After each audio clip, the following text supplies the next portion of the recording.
Welcome to the Morning Smiles podcast. In these episodes, we discuss with other business professionals about the world of making conscious decisions, especially in social settings like conferences and work events. Morning Smiles isn't just a podcast. It's a movement from the visionaries behind Sober Life Rocks. Join us for stories and discussions that celebrate conscious living and, most importantly, keeping you smiling.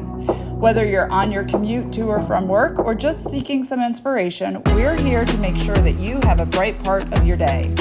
So stay positive and remember, making the right choices today means smiling tomorrow. We are on this journey together with Morning Smiles. Good morning. I'm Margie Schaller, co-founder of Sober Life Rocks. I want to welcome you today and let you know that you are not alone. How many of you have been in those situations where the alcohol-forward events at conferences or businesses have made you feel isolated? I know I have. But through this podcast, we're changing that narrative. We're here to create a community where individuals like you who choose not to drink or drink less can find camaraderie, support, and practical advice. Let me introduce you to my friend, Victoria Peterson. Now, I thought the challenges I faced at meetings were unique, but now I know that these are shared by many of you.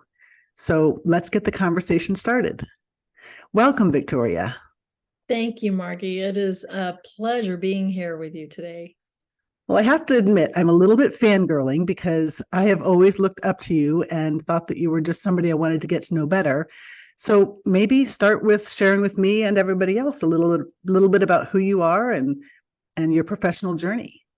Okay.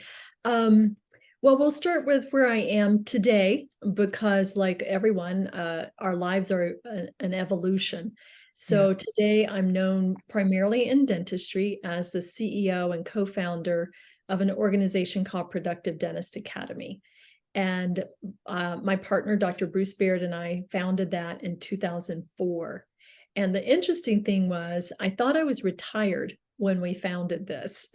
And I had previously been in a consulting firm that was co-founded by Tony Robbins. I was in Atlanta at the time. Wow. That was a very high energy, adrenaline driven environment, which I loved and had the energy for in my 30s. What I didn't really realize is that there was family history of thyroid disease. And so when you're in a high adrenal state all the time, you as a woman, I won't even speak for all women. I personally was kind of burning out on some of that energy. So early in life, I organized myself financially so that I could be at choice with my career. And I took a 2-year sabbatical. And that's when my friend Bruce called and said, I'm doing a little workshop down in Dallas. I know you're in an island in the Pacific Northwest now, but just come see what we're doing. And Margie, I love you. I fangirl on you for PowerPoint skills and presentation skills. I read all your books. I'm happy about your new book because I've learned so much. And I actually think in PowerPoint. So he's talking, and I'm just, well, if he does that, the team needs to learn this. He thought I was on Dental Town or checking email and put me on the spot and said, come on up and tell him what the team program might look like. I'm like, sure. And I took my Fire Stick, plugged it into the laptop, and did about a 20-minute presentation. Oh my gosh. February 2004, we launched our first team program in May of that year. So I am a quick start. I need lots of people around me to follow through. But that's what I'm primarily known for professionally, is developing the consulting tools for Productive Dentist Academy. And that spun off a second company, which was a full service ad agency. That's known as the Phoenix Dental Agency. So we have 40 employees. We're 100% virtual. I'm in Hawaii. My most distant employee now is in New Jersey. And we also have wonderful coworkers in Zimbabwe. So nice. I love being a virtual CEO. It's a pretty, and that transcends any industry, right? Nice. Well, but so it sounds like there's probably a lot of travel involved. For my team. I see, come on now, I see you all over the country as well. So, no, I have the appearance of being all over the country. I go to the Do Retreat, and I go to Dental Speakers Institute. those are really my only two consistent conferences of the year. I've given up, Yankee Dental and all my conference speaking that I did for decades. So I'm at my own conferences and those conferences. So Nice. thank you for sharing. It looks like I'm everywhere. Nice. So, Victoria, transition now.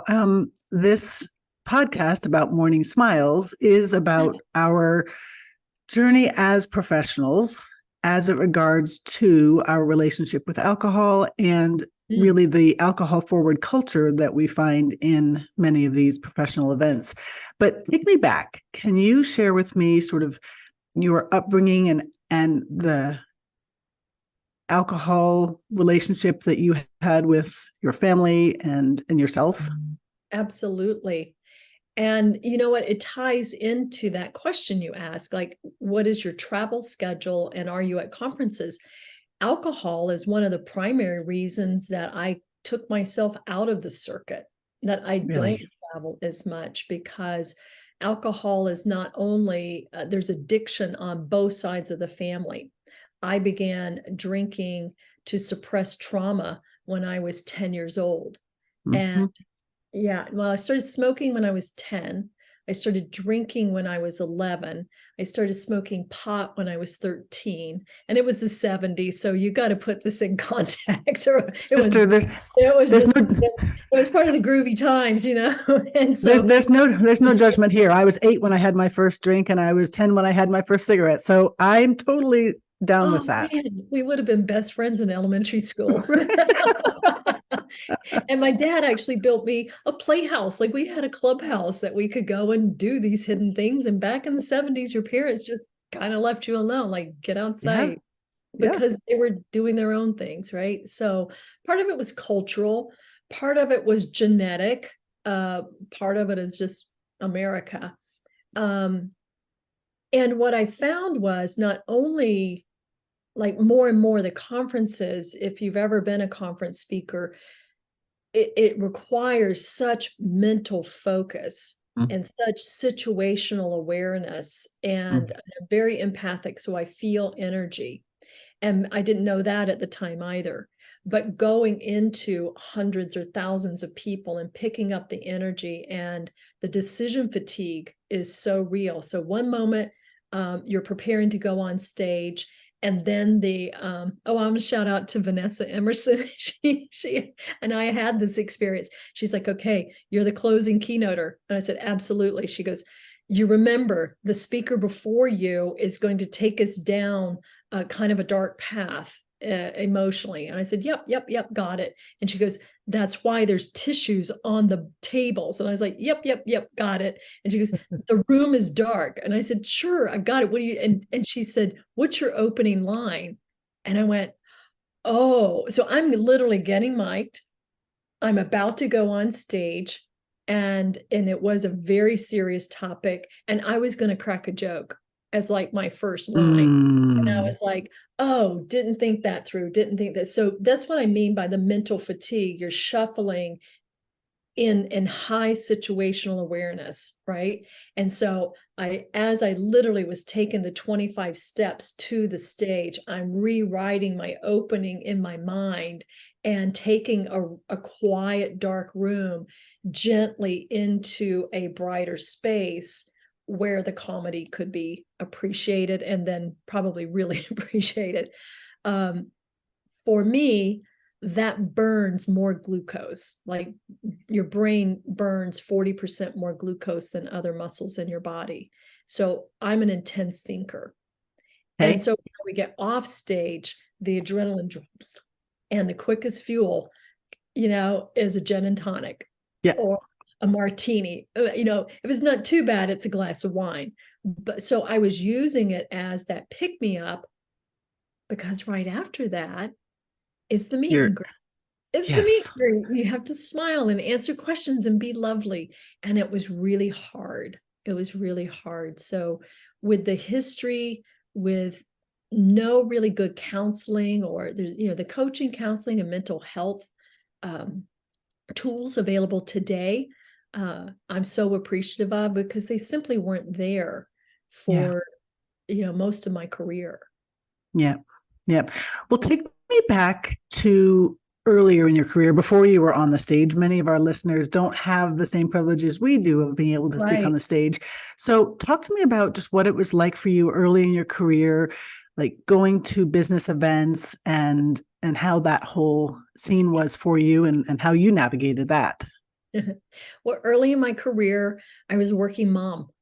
I was Yes. a hygienist. I had the 8 to 5, 4 days a week, Fridays off. That was wonderful. 2 itty bitties in preschool, both of them preterm, so lots of bed rest and all of those kind of fun things too.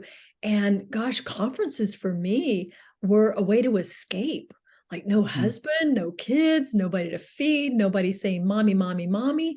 And so I would say in my relationship with alcohol back then, it was just a party. It was so much fun. I would not have labeled it as binge drinking. I mean, we were just having a good time. And yeah, I had no problem with alcohol. Loved it a lot. To the point that I loved cranberry and vodka, like those little smooth, to the point that I became allergic to cranberry, ocean spray cranberry juice. I had to get specifically tested by my allergist and can no longer drink ocean spray cranberry juice. Oh, no. So at any point, did that begin to raise any bells for you? No, I was so blind to it. I think it was probably, well, yes and no. So in that environment, no. But the pattern of wanting to feel good, of wanting to escape the pressures of working mom, and those things. So around 1999, which I would have been, in my late 30s, coming up to 40 at that, maybe like 38, my marriage was in a bit of distress. Marriages do tend to get stressed under that. Wasn't handling it well, to the point that I woke up and said, I might be an alcoholic. Might be. Yeah. Might. That's a scary word. Yes. And so I went to not an AA meeting, but to an Al-Anon meeting because, I knew other people who were alcoholics, in my family. And I thought, well, if I learned a little bit about that, I could help them because I'm a teacher and a coach, right? And it was sitting in the Al-Anon room that I went, oh, they might be talking about you. And I finally looked in the mirror. So yeah, I went from age 10 to age 38, not knowing that this was a disease, not knowing that there was anything you could do about it. I thought it was normal. Yeah. And how was it affecting things at home? How was it affecting things? Oh, we were buying new dishes on a regular basis.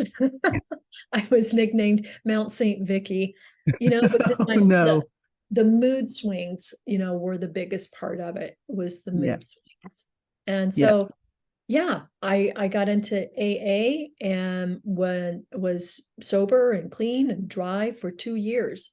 And the spark for that was, oh, you remember this, Margie? It was 1999 and the Y2K bug was coming. Oh, yes. The world was going to shut down. The world was going to shut down. So this one moment just kind of defines how I live my life. So we decided to go on a cruise, on New Year's Eve cruise, and not knowing if the cruise ship would shut down, if we would even get back to port, if the computers would work. And my husband at the time, I said, I'm really struggling with controlling what I drink. When we go on this cruise, I'm going to choose not to drink. I've started in AA. It's really important. I'd like your support. And the first words out of his mouth were, well, if you're not going to drink, you should probably stay home. What? And yeah. Oh, no. So this was a trip we were doing with 2 other couples, and I was uninvited from the trip. And I said, what do you mean if I don't drink, I should stay home? He said, let's face it, you're no fun unless you're drinking. And Victoria, if you're going to fit in with this crowd, you better drink. And the pressure, right? Good wife, good mother. And I still love this man. We were more brother, sister. We married in dysfunction and grief. And so we were we're great partners for working out a lot of stuff. He's since passed over, but I thought, you don't just have to live your life your way. So I made it that my choices of getting up early, eating healthy, working out, the things that I had as goals should be reconsidered. So I gave myself that week, I said, all right, you want me to be more like you. I'll do that for you. And I will sleep when you sleep. I will drink when you drink, and we will do that. And that was the first time I experienced blackouts. Wow. And you can imagine, to the point that I was told later, oh my God, you were hilarious when you stole those bottles of champagne off the drink carts and the wine steward was chasing you down the hall and you made it to the room and locked him out. You were hilarious. Like it was just, I was so blacked out. And it was so scary. And I looked at my beautiful black velvet evening gown that as a working mom, you don't have a lot of discretionary money. I had saved and saved for this beautiful gown. It had rug burns in it. I had literally fallen down so much that it had scorched the velvet off the fabric. Oh, no. So there's so many stories like that in my highlight reel. Yeah, right. Evidently, I had a great time. And people thought I was hilarious, but my body, my soul was calling me back. Yeah. And blacking out and making it an issue. So that was my prompt for getting sober.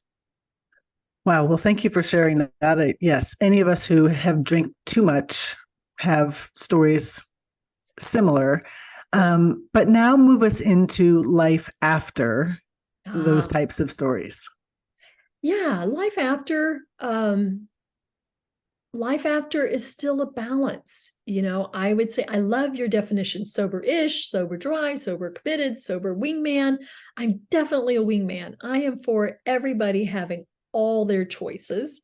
And if you're in a phase where you might be a little out of control, I've experienced that, and I'll be the one to put bumpers around you and gently or not so gently help you get to safety. I've been so appreciative of people like that in my life. I would say that I'm sober-ish. I have periods of time where I don't drink at all. I could be have a glass of red wine. I tell you, mentally, what trips me up is when physicians say red wine is good for you because of the resveratrol, right? And so my brain goes, see, that's not really drinking, that's healthy. So the marketing messages are what really are my triggers today. And I really stay alert. I've got a great support system around me to stay sober-ish. So I'm not strict and none. But it is very well maintained. I started a deep dive in 2016, pulling together my soul's work and studying energy medicine and Reiki. I'm a Reiki master and do fun healing and things like that. That was my process for coming back home and getting my body healthy, reversing the autoimmune diseases and things that were a direct effect, reversing the brain injuries that were a direct effect. And it took me from 2016 until today. I still work on, I've got an intense self-care program. Nice. Which massage and pedicures are like stage one, and then you get into work, and then you get into red light therapies and other deeper modalities. But I would say I'm in a really great place today, and I need to continue to put limits on my work, because for me, isms isn't just one. So there's workaholic, and so I really have to pay particular attention to exhaustion. Yep. I want to circle back to something you mentioned about the marketing messages about alcohol. I'm obviously doing lots of reading and learning a lot. And one of the things that I know, but I had forgotten, was that alcohol is basically at its root ethanol, which Yes. is a poison. Yes. And so here we have these doctors saying a little glass of red wine is good for you. Well, maybe, but you're also drinking it down with a glass of poison. So, so they leave that little piece out of it. They do. If you really want to get scared, Google arsenic in California wines. 80% of all California wines, and I don't know worldwide, but that came up because I really like drinking Chardonnay, Napa Valley Chardonnay. What could be better? I was Sure. really feeling toxic, like I needed to detox, not just from alcohol, but something deeper. And yeah, environmentally, my arsenic levels were off the charts. Wow. So I've proven in my own body, like, where are these poisons coming from?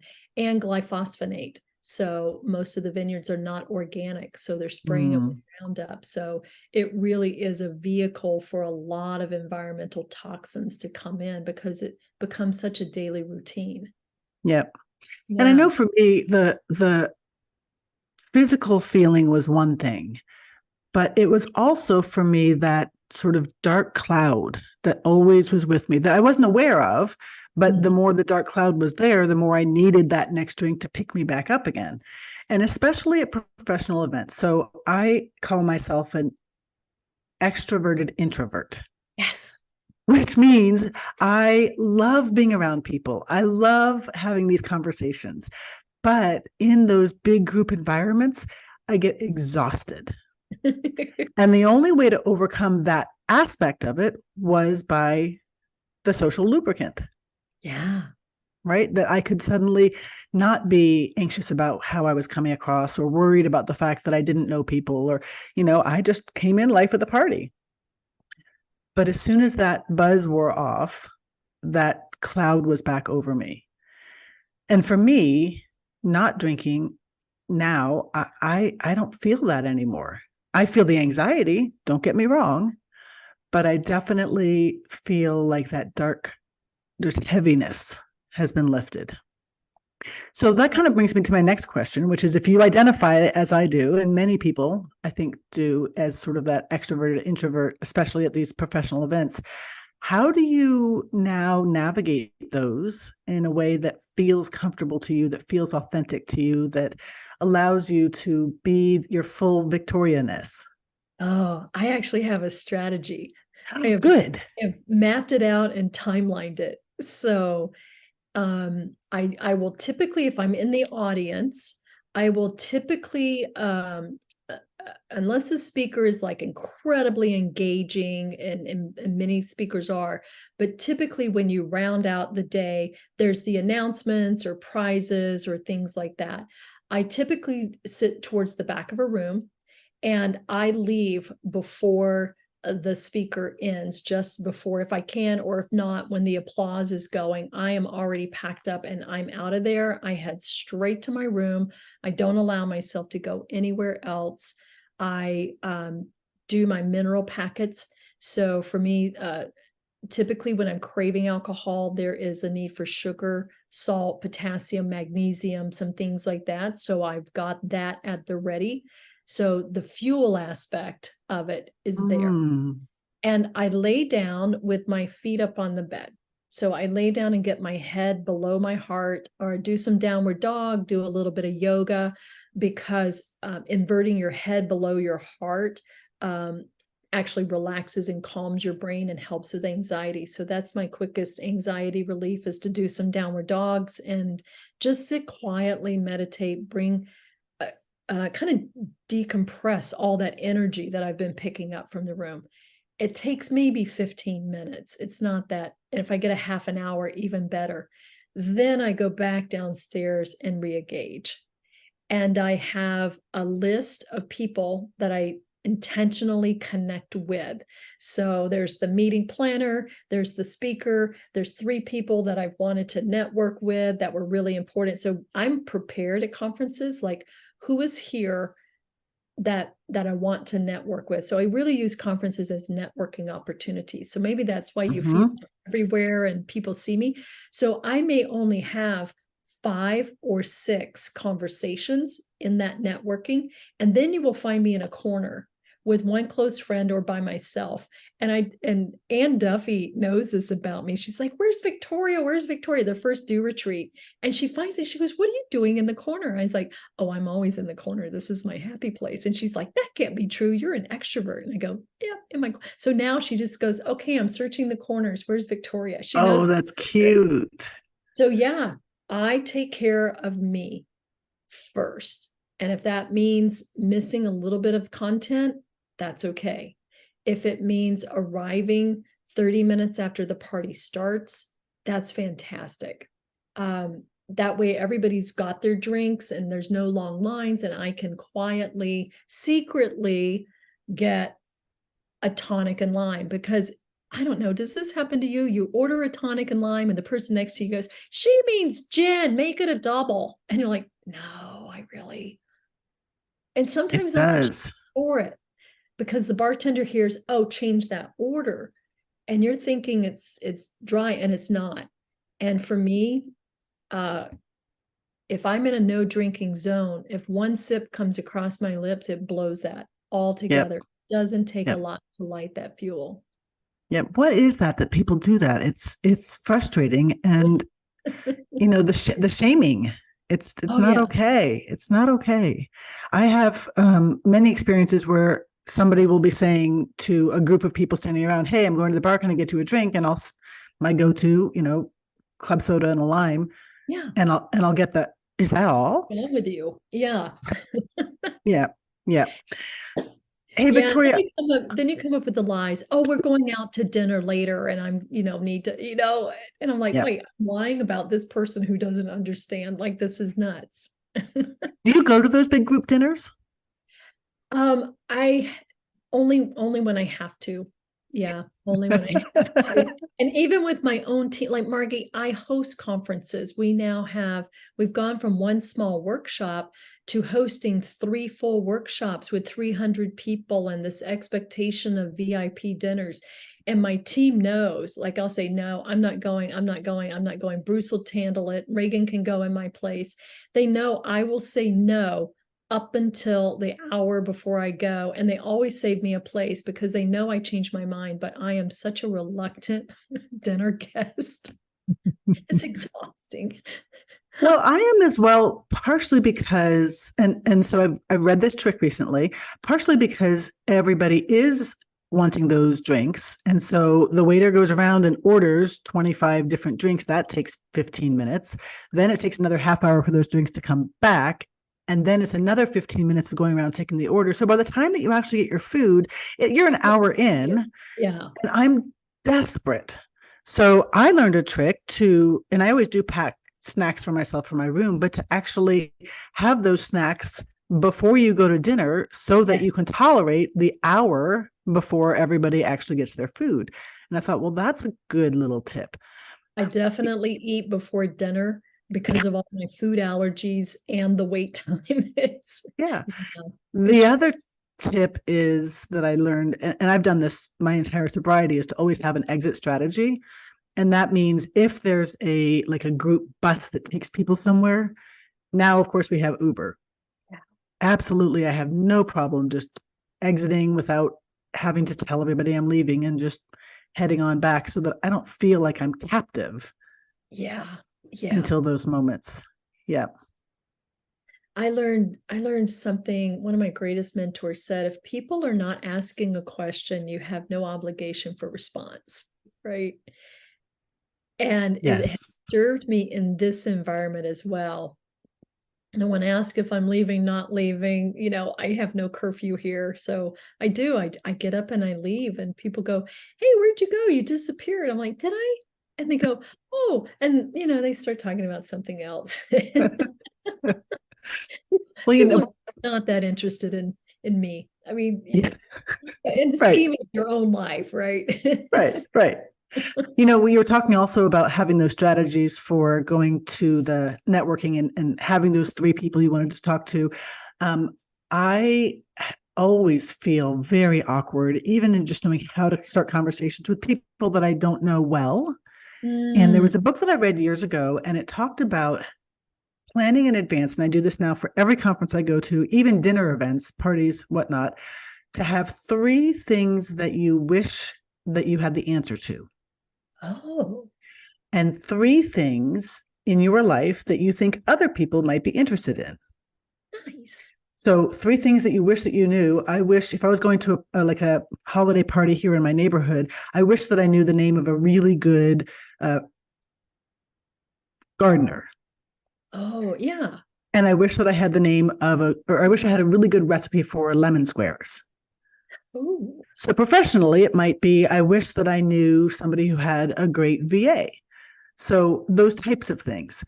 Then things that I'm really excited about that I think other people might want to know about, like, oh, maybe we're having a conference in Boston and there was a favorite restaurant that I've been to. And so I can say, like, has anybody been to this restaurant? And let me tell you about it. And let me tell you my experience there. So that I'm already armed with these conversation starters, so that as I'm feeling that anxiety, I don't have to replace it with a drink. I now have tools to be able to just confidently have some of those conversations. that's amazing, Margie. I learned Yeah. something from you every conversation we have. Aw, thank you. Thank you. Well, as we wrap up, I would love to ask you some rapid fire quick questions. Are you up for that? Ready. All right. The first question I want to ask is, in this past year, what do you feel the most excited and proud of? In this past year, I'm most proud of my team.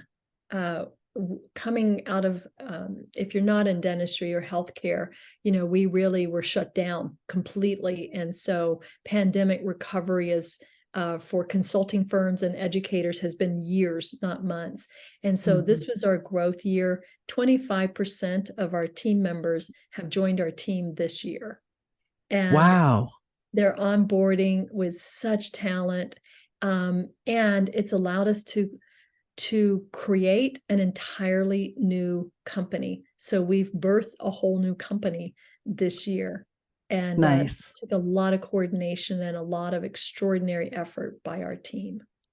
Congratulations. I can't Thank wait to see where you guys are going. All right. Favorite non-alcoholic drink? I love cucumber and lime spritzers. Ooh. So because I loved cucumber and lime martinis, now I just do like Ah, Pellegrino, and I have them muddle the cucumber and lime, and they'll muddle it and then put any type of seltzer that they have. nice. Yeah. Ooh, next time we're together, let's get one together. Yeah. Um, are you a morning person or a night owl? I am an extreme morning person. I am my most creative between 3:30 and 5:30 in the morning. I typically start my Oof. day at 5, but I also live in Hawaii. So that is an effect of time zones and being available to the East Coast. But Yeah. love the mornings, always been a morning person. Oof. Good for you. What's your favorite way to de-stress? Um, I have a wonderful massage chair that I bought for my husband. So we have one of those medical grade massage chairs in our bedroom, and I spend about 30 minutes in that with either Reiki soundtracks, nature soundtracks, things like that. And I just kind of let go of my day. So that's typically how I finish Ooh, up my day. nice. All right. Finally, what is the weirdest talent that you have? Oh, the weirdest talent that I have, I don't know if I can still do it, but I can turn my tongue upside down. And cross my fingers over those weird things that you could do as a kid. I still find myself doing those things. That's I won't awesome. win a talent show on any of this. Well, Victoria, thank you so much. Is there anything else that you wanted to share before we sign off? Just that I am so proud of you and the work that you and Laura are doing here. Corporately, we're adopting the Sober Life Rocks philosophies, and in March, we're hosting our first zero proof cocktail station, so that and everybody on the team, they were like, that just makes sense. And so Yeah. So I've learned from you guys that mocktails also is kind of shaming because why do you want to be mocked by it? So I read the book Zero Proof, and we're adopting that into our company. And I just want to say thank you for that. Your impact Oh, is already felt. thank you. Thank you. That just I'm so happy to hear that and so excited and so proud of you and the proactive stance you're taking already. And I can't wait to see where you take these things. Thank you for joining us on Morning Smiles podcast. Remember, every decision you make today shapes the smiles of your tomorrows. Make sure to subscribe to our channel and follow us on social. No one needs to do this alone. Here's to making choices that brighten your world and your morning smiles.